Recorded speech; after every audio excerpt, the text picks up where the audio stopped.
Guys তো পুনৰবাৰ তোমালোকক ৱেলকাম জনাইছোঁ আমাৰ এই প্লেটফৰ্ম এভৰি পাৰ্চন। তো ফাইনেলি মই জানো যে তোমালোকে ফিজিক্সৰ প্ৰেক্টিছৰ কাৰণে বহুত ৱেইট কৰি আছা এণ্ড য়েছ হয়ো, কাৰণ মই প্ৰমিছ কৰিছিলোঁ যে মানে গোটেইসোপা কমপ্লিট কৰাম বুলি, বাট অলৰেডি কমপ্লিটেড তোমাৰ কেমেষ্ট্ৰি, অলৰেডি কমপ্লিট বায়'লজি প্লে'লিষ্টটো তোমালোকে প্লে' ষ্টেচনত চালে পাবা, আৰু ইংলিছৰো মই PDF টো দিছোঁ কাৰণ সেইটো পেইড আছিলে। But the main thing is physics. এতিয়া ফিজিক্স কি হ'ব চোৱা, পাৰ্ট 3 আৰু পাৰ্ট 4 ৰেডি আছে, বাট আপলোড কৰিব পৰা নাই। মই য'ত আছোঁ তাততো নেট আছে, চ' মই অলৰেডি কেমেষ্ট্ৰি আৰু বায়'লজি অলৰেডি আপলোড কৰি হৈ গ'ল। বাট য'ত ফিজিক্সৰ চাৰ্জন আছে, ফিজিক্সৰ যিটো মানে তোমালোক ফিজিক্সৰ যোনটো ভিডিঅ' আপলোড হোৱা নাই, ঠিক আছে। তো সেইকাৰণে মানে সেইটো অলপ আহিব নোৱাৰোঁ বুলিও ক'ব পাৰোঁ, কাৰণ আজি অলৰেডি 4 তাৰিখ হ'ল, 5 আৰু 6 দিন, দুদিনহে বাকী আছে। তো এটা কাম কৰিছোঁ, ডেছক্ৰিপশ্যনত মই ক্লাছ 11ৰ 200টা কুৱেশ্যন, মানে ছাৰে যোনটো কৰাম বুলি কৈ থৈছিলে 200টা কুৱেশ্যন, মানে সেইটো ছেলেক্ট কৰি থোৱা আছিলে PDF-ত এটা, সেই 200টা কুৱেশ্যনটো দি দিওঁ, ঠিক আছে। 200 কুৱেশ্যনছ ক্লাছ 11ৰ, কমপ্লিট 11ৰ দেই। ক্লাছ 12ৰ কুৱেশ্যন সেই PDF-টো দি দিম, তাত এনচাৰ্ছ নাই আছিলে, ঠিক আছে। কাৰণ এনচাৰ থাকিলে তোমালোকে নকৰা, ডাইৰেক্ট এনচাৰটো চাবা। সেইকাৰণে তোমালোকে সেই কুৱেশ্যনটো ছল্ভ কৰিবা।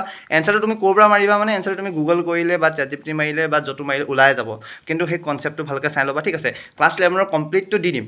তাৰপিছত ক্লাছ 12ৰ দুটা পাৰ্টটো হৈ গ'ল, ডুৱেল নেচাৰ পাৰ্টছ আৰু তোমাৰ মডাৰ্ণ ফিজিক্স আৰু ইলেক্ট্ৰিচিটি পাৰ্টছ হৈ গ'ল। তোমাৰ কি বাকী আছে? Magnetic matter, EMI, AC, EM waves আৰু ৱে অপটিক্স, নহয় জানো?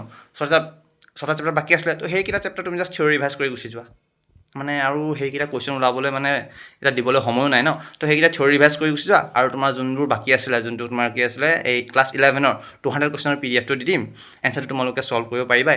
আৰু বাকী কি আছিলে 12 পাৰ্টকেইটা বাকী থকাকেইটা তোমালোকে সেইটো মানে নিজে থিয়ৰিটো ৰিভাইজ কৰিবা, ঠিক আছে। And very sorry due to network issues, ভিডিঅ'ছকেইটা ৰেডি আছে ন' ডাউট। মই নহ'লে তোমাৰ সেইটোত কৈও নিদিলোঁ হয়। তোমাৰ থাম্বনেইলকেইটা যিহৰ বনাইছিলোঁ, তুমি লাষ্ট ডাইভাৰ্চিটি দিনত চাবা, মই গোটেইবাৰ কৈছোঁ এইটো আহিব। যাৰ থাম্বনেইল বনোৱা আছে সেইকেইটা ভিডিঅ' অলৰেডি ৰেডি আছিলে, জাষ্ট আপলোড কৰিব পৰা নাছিলোঁ। আৰু যোনবোৰ বাকী দুটা এক্সট্ৰা আছিলে, সেইকেইটা মানে তোমাৰ কি কয় থাম্বনেইল দিয়া নাছিলোঁ, কাৰণ সেইকেইটা ৰেডি নাছিলে। তো সেইকাৰণে তাৰ কাৰণে বহুত এটা ডাঙৰ ষ্টৰি এটা খুজিছোঁ তোমালোকৰ কাৰণে, ঠিক আছে। মানে মাফ কৰি দিবা, আৰু সেইটো কমপ্লিট কৰিব নোৱাৰোঁ। আৰু যদি পাৰোঁ বাই চান্স বোলে ঠিক হৈ যায়, তেনে মই কাইলৈ নহ'লে পৰহিৰ ভিতৰত দিম। But please don't expect that আহিব বুলি, কাৰণ নেটৱৰ্ক প্ৰব্লেম বহুত হৈ আছে তাত। And the thing is that যদিহে আপলোড হৈ যায়, মই 6 তাৰিখে ৰাতি 6টাত হ'লেও দিম, সেইটো মনত থবা, ঠিক আছে। বা যদি ঠিক নহয় তেনে নাহে। বাট তোমালোকে ৰৈ নাথাকিবা এতিয়া এইটো আহিব বুলি, তোমালোকে নিজে কুৱেশ্যন প্ৰেক্টিছটো কৰি ল'বা, ঠিক আছে। তো ইমান কমেণ্ট ভাবিছোঁ। থেংক ইউ, নমস্কাৰ, আৰু বেষ্ট অফ লাক, এক্সামটো ভালকৈ দিবা। এণ্ড চৰি ফৰ দিছ মানে ডিছৰাপশ্যন, ঠিক আছে। মাফ কৰি দিবা আৰু ইমান। Thank U.